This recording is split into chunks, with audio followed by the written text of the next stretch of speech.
The diamond necklace was gone, not misplaced, not relocated, gone. £3 million worth of history. A gift from Queen Victoria herself. Vanished from a locked vault inside Buckingham Palace. The discovery came at dawn. A curator doing routine inventory checks opened the secure display case and found nothing but empty velvet. Her scream echoed through the staterooms. Within minutes, the palace was in chaos. Senior staff rushed to the vault. Security footage was pulled. Every entrance was sealed, and protocol dictated that the royal guard be informed immediately. That's when Thomas Bennet got the call. He'd been a royal guard for 7 years, seen dignitaries come and go, stood through ceremonies and state dinners, protected royalty with his life. But he'd never dealt with anything like this. A theft. Inside the palace, impossible.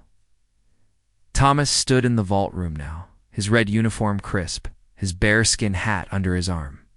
Around him, security personnel moved with urgent purpose. Voices overlapped. Radios crackled. Everyone was asking the same questions. How? When? Who? The head of security, Margaret Crawford, stood at the empty case. Her face was pale. Her hands trembled slightly as she held a tablet showing security footage. The cameras showed nothing, she said, her voice tight. No one entered this room between closing at 8 p.m. and opening at 6 a.m. The locks weren't tampered with. The case wasn't damaged. The necklace is just ... gone. Thomas stepped closer, looked at the empty velvet. The indentation where the necklace had rested for decades was still visible. A ghost of what had been there. What about internal access? Thomas asked. Staff? Cleaning crews. All accounted for. All cleared. Everyone who had access to this room has been questioned. Margaret's jaw tightened. And we're looking at a very short list. Only 6 people have the vault codes. Before you find out who's on that list, hit subscribe. This mystery gets deeper than anyone expected. Thomas's mind was already working. 7 years of standing post had taught him to notice details others missed. The way people moved. The things they didn't say. The small inconsistencies that revealed larger truths. I want to see the footage, he said. All of it. From the entire day. Margaret looked at him with surprise. You're a guard, not an investigator. I'm a guard who stands in these halls every day. I see things. I notice patterns. And right now, you need every set of eyes you can get. She studied him for a moment, then nodded. Fine, but this stays quiet. The media cannot get wind of this. If word gets out that the crown jewels are vulnerable, this wasn't crown jewels, Thomas interrupted. It was from the private collection. Why this necklace specifically? Because it's priceless, historic, and relatively small. Easy to conceal and transport? Thomas looked back at the empty case. Something was bothering him. A detail his trained eye had caught, but his mind hadn't processed yet. The dust, he said quietly. Look at the velvet. There's no dust. This case is cleaned regularly, but there should be some particle matter. Some trace. But it's spotless. He leaned closer. Like someone wiped it down. Recently? Margaret moved beside him, her eyes narrowing. The cleaning crew was here yesterday at 4 p.m. That's logged. Think someone was here after them. Someone who wanted to make sure they left no trace. The room went quiet. The implications settled over everyone like a weight. This wasn't just a theft. It was planned, calculated, done by someone who knew exactly what they were doing. Pull the list, Thomas said. Everyone with access codes. I want to know where each of them was last night. Margaret hesitated. Some of those names are ... sensitive. Senior staff. People close to the family. Then we start there. Because whoever did this wasn't an outsider. They had keys, codes, knowledge. They were one of us. The words hung in the air, like an accusation. Thomas felt the weight of what he was suggesting. A traitor inside the palace. Someone trusted. Someone who had violated that trust in the worst possible way. But his instincts were screaming at him. This was an inside job. And time was running out. The security office smelled like coffee and tension. Thomas sat in front of 3 monitors, watching footage from yesterday. Hour after hour of mundane palace life. Staff moving through corridors, guards changing shifts, tourists in the public areas. Nothing unusual, nothing suspicious. Margaret stood behind him, arms crossed. The 6 people with vault access are myself, the chief curator, 2 senior security officers, the master of the household, and 1 member of the conservation team. Where were they last night? All at home. All have alibis. All have been with the palace for years. Thomas paused the footage. What about family access? Does anyone from the royal family have codes? Margaret's expression tightened. That information is classified. Not anymore. Not if we want to solve this. She was quiet for a long moment. Then 2 members have access. For emergency situations only. But both were out of the country last night. Thomas nodded, filing that information away. He resumed the footage, watching the vault room door. At 7:47 p.m., it closed. No one entered again until the morning discovery. But something caught his eye. There, he said, pointing. Back that up. The footage rewound. At 7:52 p.m., just after the vault closed, a figure walked past the corridor camera, too far away to see clearly, wearing maintenance coveralls. Who's that? Margaret leaned closer. Could be any of the night maintenance staff. There are dozens. But maintenance doesn't have vault access. Why would they be in this corridor? It's not restricted. They have a right to be there. Thomas zoomed in as much as the footage allowed. The figure's face was angled away from the camera. Deliberate or coincidence? Get me the maintenance logs. I want to know who was scheduled in that area last night. Margaret made a call. 5 minutes later, a junior security officer brought in a tablet with the logs. Thomas scanned the list. 4 maintenance workers were scheduled for the West Wing last night. 3 men and 1 woman. All longtime employees. I want to talk to them, Thomas said. What? On what grounds? You have no authority here. Thomas turned to face her. Then give me authority. Or watch this investigation go nowhere while the trail goes cold. Margaret's jaw worked. She was head of security, but Thomas had touched a nerve. She knew he was right. They needed fresh eyes. Unconventional thinking. Fine, she said. But you report to me. Every step. Every question. And if this goes wrong, it's on both of us. An hour later, Thomas sat across from the first maintenance worker, Robert Hayes, 56 years old. 23 years with the palace, tired eyes and calloused hands. Mr. Hayes, you were working in the West Wing last night? Yes, sir. Routine maintenance. Light fixtures in the hallway. Did you go near the vault room? Walked past it once. Maybe twice. Can't remember exactly. Did you see anyone else in that area? Robert thought for a moment. Just security, making rounds. And maybe. Yeah, there was someone else. Another maintenance worker, I think.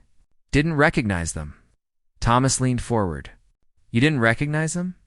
We've got a lot of staff. I don't know everyone. But you've been here 23 years. You must know the regular maintenance crew. Robert shifted uncomfortably. True, but this person, they had their back to me. Wore the uniform. I just assumed they were new or from a different shift. What time was this? Maybe 8 o'clock? I was finishing up. Thomas felt his pulse quicken. 8 p.m., right after the vault closed. Right when the necklace must have been taken. Can you describe them? Average height. Slim build. That's all I saw before they turned a corner. Male or female? Couldn't tell. The coveralls hide a lot. Thomas thanked him and moved on to the next worker. Then the next. Each interview revealed small details. A person in maintenance coveralls who didn't quite belong, who no one could identify clearly, who had been in the right place at the right time. By the 4th interview, Thomas had a theory forming. Someone had impersonated a maintenance worker, used the uniform to blend in, accessed the vault somehow without triggering alarms, took the necklace. and vanished. But that raised more questions. How did they get the access codes? How did they bypass the biometric locks? How did they know exactly when to strike? Thomas returned to the security office. Margaret was on the phone, her voice tense. She hung up when she saw him. "You have a problem," she said. "I just got word from the conservation team. When they checked the inventory this morning, something else was noticed." "What?" "The necklace wasn't the only thing taken. A small key was also missing. From a drawer in the conservation lab." Thomas felt ice in his veins. "What does the key open?" Margaret's face was grave. "We don't know. It's old. Victorian era. It was catalogued, but never matched to a specific lock. So now we have a thief with a priceless necklace and a mysterious key. And no idea what they're planning next." Thomas stood in the conservation lab, staring at the open drawer.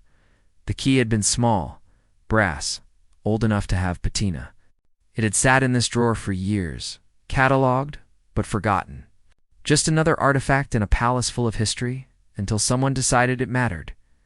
"Who has access to this lab?" Thomas asked. The chief curator, Eleanor Price, wrung her hands. She was in her 60s, with silver hair and glasses that kept sliding down her nose. "The conservation team. That's 5 people. Plus myself. And security, obviously. Has anyone requested access recently? Anyone unusual?" "No. We keep detailed logs. Every entry is recorded." She pulled up a tablet.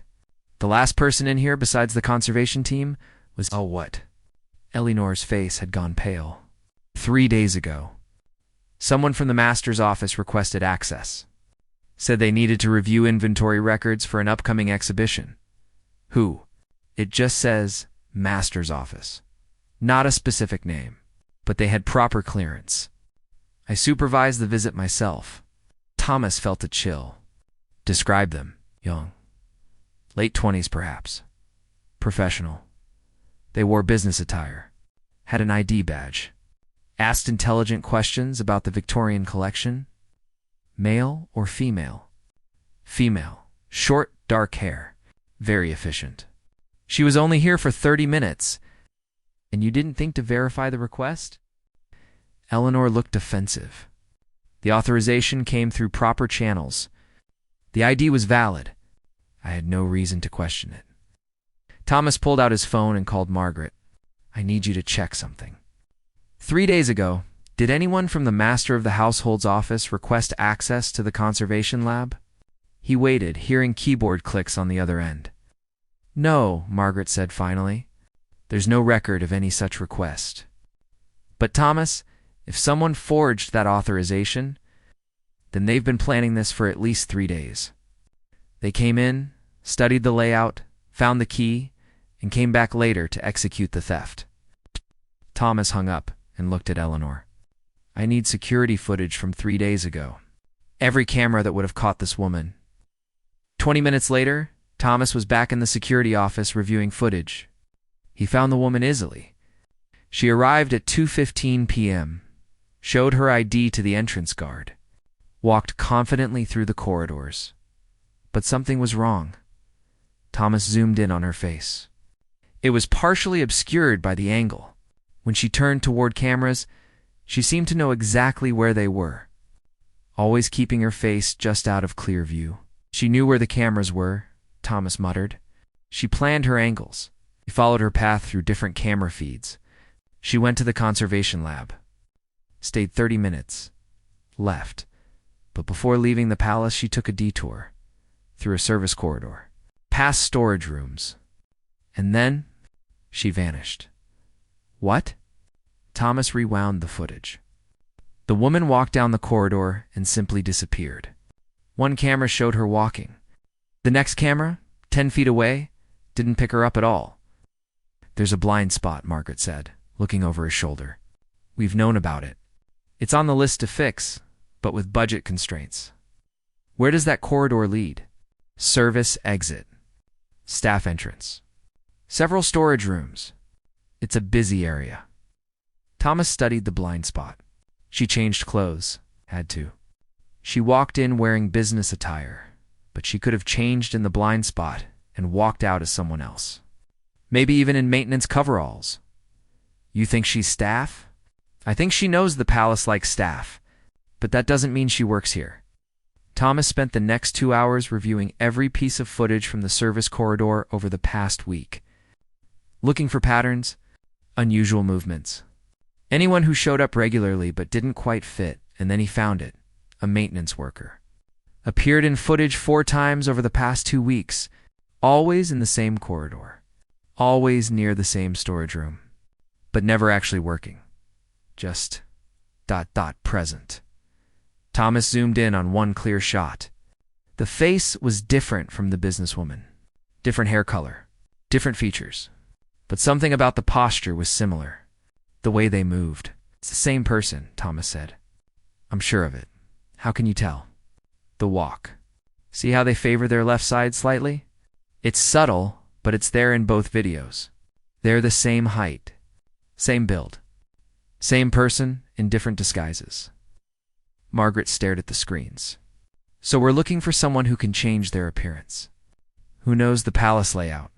Who had the skill to steal a necklace without triggering any alarms? Professional, Thomas said. This isn't some opportunistic thief. This is someone who is hired to do this. Hired by who? That was the question. Thomas leaned back in his chair, thinking. The necklace was priceless, but not the most valuable piece in the collection. Why target it specifically? And why take the key? The key had to be important. It opened something. Something worth the risk of 2 thefts. Thomas pulled up palace records on his terminal. Searched for anything related to Victorian-era locks. Hidden chambers. Secret vaults. And there it was. Buried in historical documents. A notation from 1887. Queen Victoria commissioned a private chamber. Thomas read aloud. For personal correspondence and items of sentimental value. Location kept secret. Access restricted to the monarch only. Margaret's eyes widened. A hidden chamber. Inside the palace? It makes sense. Victoria was paranoid about privacy.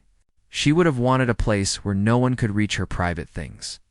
And you think that key opens it? I think someone believes it does. Someone willing to steal a priceless necklace just to get their hands on that key? But the necklace itself is valuable. Why not just sell it? Thomas thought about that. Unless the necklace was insurance. Something valuable to sell if the chamber turns out to be empty or if they need funding. So what's in the chamber that's worth all this? Thomas met her eyes. That's what we need to find out. Before they do? The palace archives were in the basement. Rows of shelves lined with leather-bound books and sealed boxes. Centuries of history packed into climate-controlled rooms. Thomas stood with Eleanor. If there was a hidden chamber, there had to be blueprints. Specifications? Something, here Eleanor said, pulling out a large rolled document. Original architectural plans from 1886, the year before Victoria's notation. They spread the yellowed paper across a reading table. The palace layout was intricate. Corridors within corridors. Rooms that no longer existed. Modifications made over decades. And there, in the East Wing, something odd. A space that didn't match the current layout. A room that appeared on these plans, but wasn't in any modern blueprint, is just below the blue drawing room, Eleanor said, tracing her finger along the page. But when we renovated that section in the 1960s, there was no hidden chamber. Just solid wall and foundation. Thomas studied the plans more carefully. Unless they didn't find it. Unless it was designed to be unfindable. He noticed something in the corner of the blueprint. A small notation in faded ink. Latin words. Can you translate this? He asked Eleanor. She leaned closer, adjusting her glasses.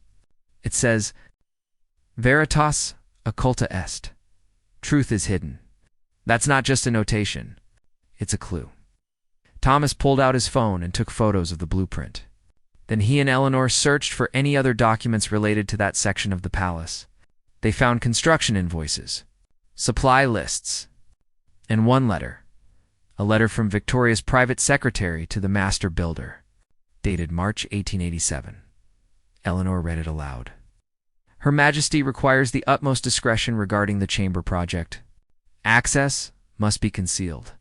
Only she and future monarchs should know of its existence. The key will be kept with her private collection, but the chamber itself must remain a secret from all staff and government. So it was deliberately hidden from everyone, Thomas said, even from the people who run the palace. Which means if someone found out about it now, they'd have information even we don't have. Thomas thought about the thief, the planning, the precision. Someone did their research. Probably better research than we're doing. They knew about the key, knew about the chamber, knew exactly what they were looking for. But how? These documents are restricted. Only certain people have access. Who has access? Eleanor consulted her tablet. Historians with proper clearance, senior staff, members of the royal family, and anyone who gets approval through proper channels. Has anyone requested access recently? Eleanor's fingers flew over the screen. Then she stopped. Her face went pale. Yes, 2 months ago. A doctoral student from Oxford, studying Victorian architecture. She requested access to construction records from the 1880s. Name: Dr. Sarah Mitchell. Thomas pulled up his phone and searched the name. Found a LinkedIn profile. A woman in her early 30s, specialized in Victorian secret spaces. Had published papers on hidden rooms in historic buildings. He showed Eleanor the photo. Is this her? Eleanor stared at the screen, then slowly nodded. The hair is different, but yes, that could be the woman who came to the conservation lab. Thomas immediately called Margaret. I need everything you can find on Dr. Sarah Mitchell. Oxford doctorate. Victorian architecture specialist. She's our thief. While Margaret worked, Thomas studied the blueprint again. If Victoria wanted the chamber hidden, where would she put it? How would she access it? His mind went back to the letter. Access must be concealed, not locked. Concealed. Eleanor, when Victoria used the blue drawing room, what did she use it for? Private audiences. Personal meetings? It was one of her favorite rooms. So she'd want access to her hidden chamber nearby. Close enough to reach privately? Thomas looked at the blueprint again. The hidden space was directly below the blue drawing room, but there was no staircase shown. No obvious entrance. What if the entrance isn't a door? Thomas said slowly. What if it's built into the room itself, like a trapdoor, or something more elegant? A panel, a rotating wall, something that would seem like normal architecture. Eleanor's eyes widened. Victorian buildings were full of clever engineering. Dumbwaiters. It was considered fashionable among the wealthy. Thomas checked his watch. It was now late afternoon. If the thief had the key, they'd want to use it soon.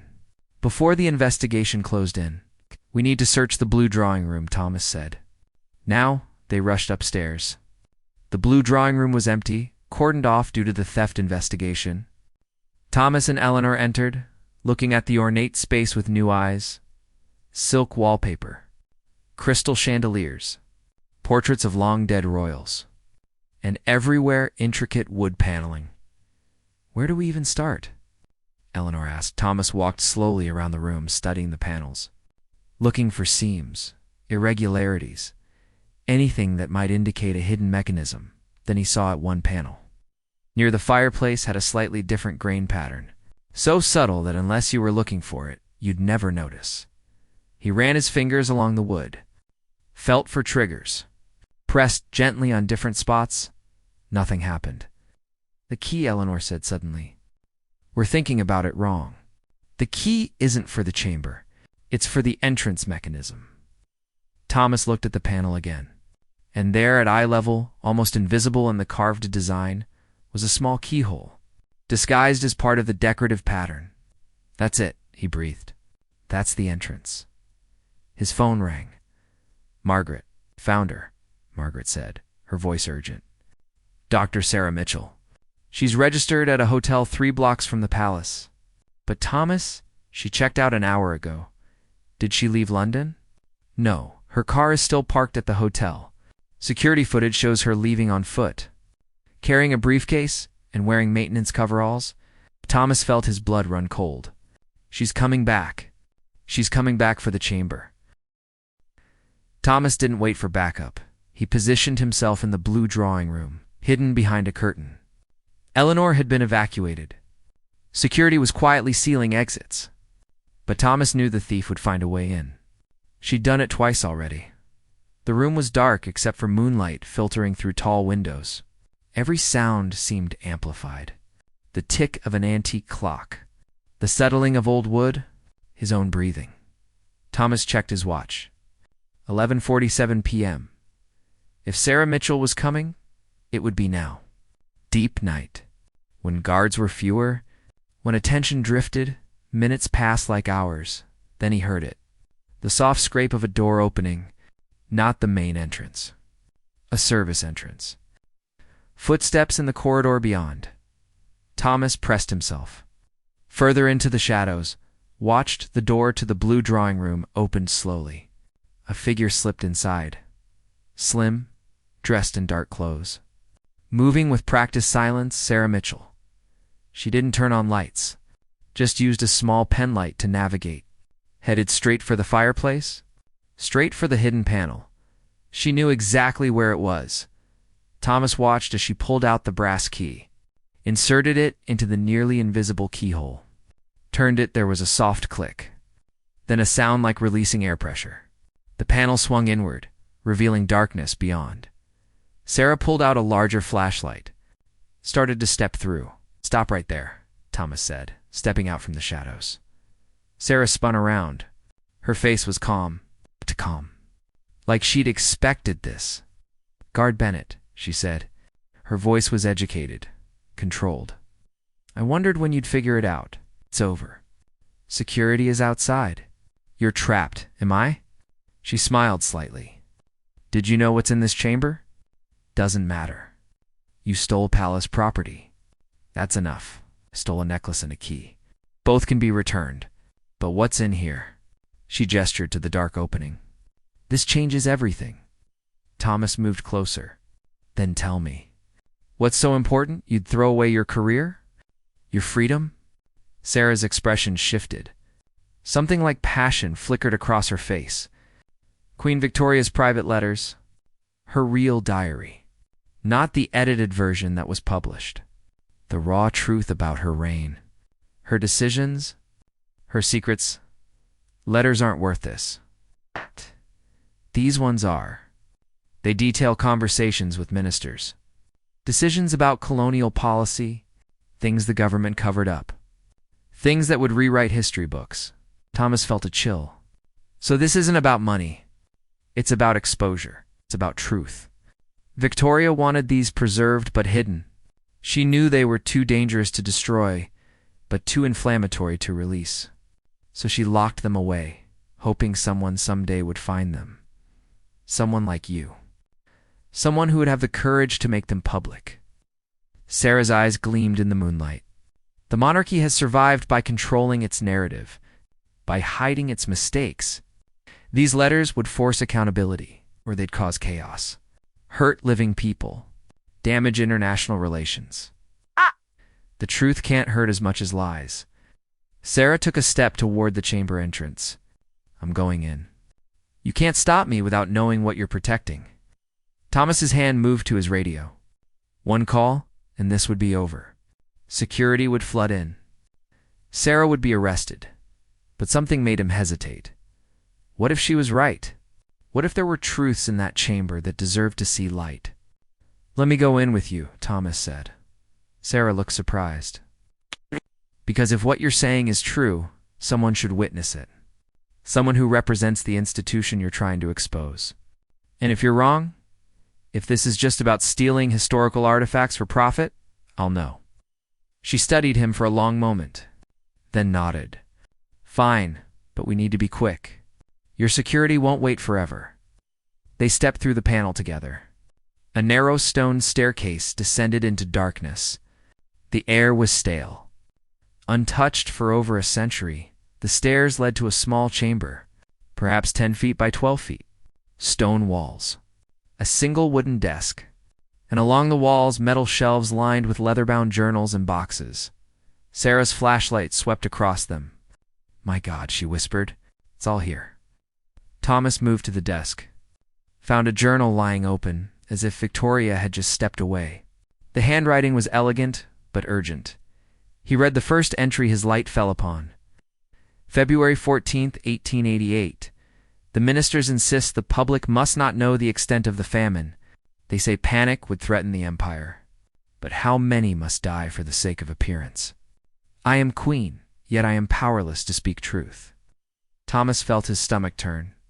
He flipped through more pages, found entries about political decisions, about pressure from Parliament, about things Victoria wanted to do but was prevented from doing. "This isn't just history," Sarah said quietly. "This is a woman trapped by her own crown, desperate to tell the truth, but forced to maintain the illusion." Thomas looked at the shelves. Decades of journals, letters, documents that would shake the very foundation of how people understood British history. "If these go public," he said slowly, "it won't just hurt the monarchy. It'll hurt the country. International relations, trust in institutions. Or it will finally force honest conversation about power and responsibility." Thomas turned to face her.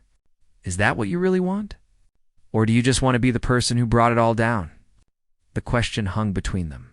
Sarah's confident facade cracked slightly. "I want truth," she said. But her voice wavered.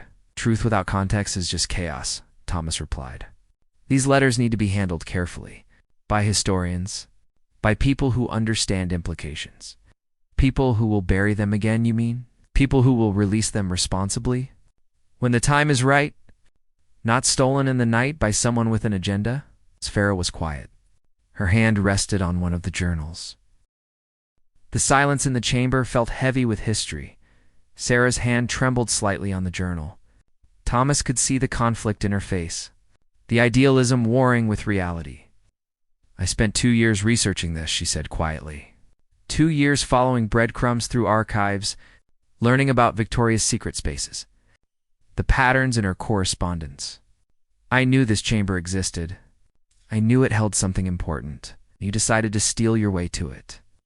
I decided that some truths are too important to wait for permission." She looked at him. "Do you know how long it takes to get official access to royal records?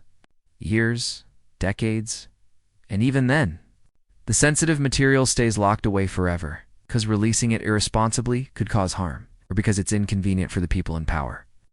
Thomas understood her frustration. He'd seen how institutions protected themselves, how the truth got managed and massaged until it served a purpose, but he'd also seen the damage that reckless exposure could cause. "Sarah," he said carefully, "I understand why you did this. But there's a better way." "Is there?" "Tell me, Guard Bennett. If I'd applied through official channels, requested access to Victoria's private chamber, what would have happened?" Thomas knew the answer. "You'd have been denied, or delayed indefinitely." "Exactly. So I had to take matters into my own hands. By becoming a criminal." The word hit hard. Sarah flinched. "I didn't hurt anyone. I didn't destroy anything. I just wanted access to history that should belong to everyone.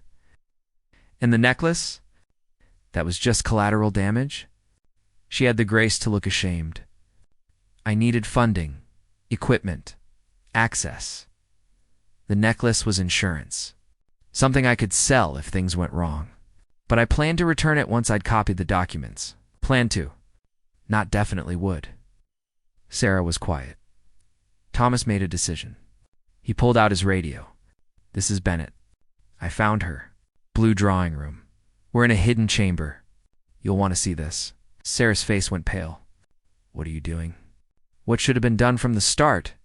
Bringing this into the light properly." Within minutes, Margaret arrived with 2 security officers. She stopped at the chamber entrance, staring at the shelves of documents with wide eyes. "My God," she whispered. "This was here the whole time." "Victoria's private papers," Thomas said. "Everything she couldn't say publicly.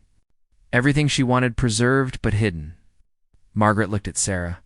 "And you were going to steal them?" I was going to share them, Sarah said defiantly. Give them to the world. That's not your decision to make. Thomas stepped forward. She's right about one thing, though. These documents matter. They should be studied, released, just not by a thief in the middle of the night. Understanding passed between them. We'll need to brief the royal household, Margaret said. This discovery changes everything. There will be committees, historians, protocols. It will take years, Sarah said bitterly. Probably, Margaret agreed. But it will be done right. With context. With care for living people who might be affected. That's how we honor history. Not by weaponizing it. 2 security officers moved to take Sarah into custody. She didn't resist. Just looked at Thomas one last time. Will you make sure they actually release these? She asked. Will you fight for that? Thomas thought about his role. A guard. Someone who protected the institution. But also someone who'd just seen history that deserved to be known. Ow! Advocate for it, he said. I'll make sure the right people know what's here. That's all I can promise. Sarah nodded slowly. Thank you. For understanding. Even if you don't agree, she was led away. Her footsteps echoed up the stone stairs. The sound of someone who'd gambled everything and lost. Or had she? Thomas looked around the chamber. 2 hours ago, this place was myth. Now it was real. And because Sarah had found it, because she'd forced the issue. These documents would eventually see light. Not her way. Not on her timeline. But it would happen. Margaret stood beside him. You handled that well. Talking her down. Getting her to wait for us. I almost didn't call you, Thomas admitted. Why not? Because part of me thought she might be right. That sometimes you have to break rules to reveal truth. Margaret was quiet for a moment. The difference is in how you do it. She chose theft and deception. You chose engagement and dialogue. Both wanted the same thing. But your way doesn't destroy you in the process. They spent the next hour documenting the chamber, photographing every shelf, logging every document. By dawn, the palace was buzzing with the discovery. The necklace was recovered from Sarah's hotel room. The key returned to its rightful place. The chamber was sealed again, but this time with proper documentation and a plan for eventual access. Sarah was charged with theft. But given consideration for the historical importance of her discovery, her lawyer argued she was a historian, not a criminal. The court would decide. Thomas returned to his regular duties. Standing post. Protecting the palace. But something had changed in him. He'd seen behind the curtain. Witnessed how history got made and controlled and hidden. He'd also learned that sometimes the truth needed protecting just as much as jewels and royals. 3 months later, Thomas received a letter. From Sarah, awaiting trial. Thank you for showing me there's a difference between revealing truth and weaponizing it. I hope the documents see light eventually. I hope my mistakes lead to something good. And I hope you continue to be someone who questions while still serving. The institution needs people like you. S.M. Thomas folded the letter carefully. Kept it in his locker. That evening, he stood at his post outside Buckingham Palace. Tourists took photos. Children waved. Life continued as it always had. But beneath his feet, deep in the palace, was a chamber full of secrets. Secrets that would someday be shared. Truths that would challenge and illuminate. And Thomas had been part of ensuring they'd be handled right, not stolen, not hidden, but revealed with care and context that felt like its own kind of service, its own kind of honor. The mystery of the missing jewels had been solved, but the real discovery was something far more valuable. The truth that some secrets deserve to see light, and that protecting history sometimes means protecting it from both those who would hide it forever and those who would expose it recklessly. Thomas stood at his post, still silent, watchful. But now he understood that sometimes the greatest act of protection was knowing when to let truth emerge